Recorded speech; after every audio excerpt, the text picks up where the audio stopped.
নবী বলেন যে লোকটা সকালে ইমানদার হবে ওই লোকটা সন্ধ্যাবেলায় বেঈমান হয়ে যাবে।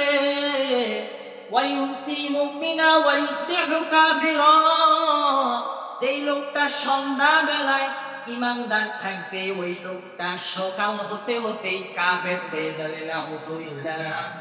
এত পরিমাণ ফিতনা ছড়ায়া যাবে, সকালবেলার ইমানদার লোক সন্ধ্যাবেলায় কাফের হয়ে যাবে, সন্ধ্যাবেলার ইমানদার লোক সকালবেলা কাফের হয়ে যাবে।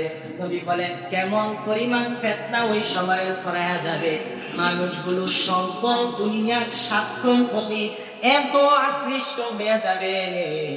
নবী বলেন ইয়াবিউদিনাহু বিআরাদিন মিনাদ দুনিয়া, ওই লোকটা দুনিয়ার সামান্য লোভ লালসার জন্য, দুনিয়ার সামান্য অর্থের জন্য, দুনিয়ার সামান্য পদের জন্য, দুনিয়ার সামান্য টাকার জন্য তার ঈমানটাকে ইসলামটাকে বিক্রি করে দিবে। নাউযুবিল্লাহ।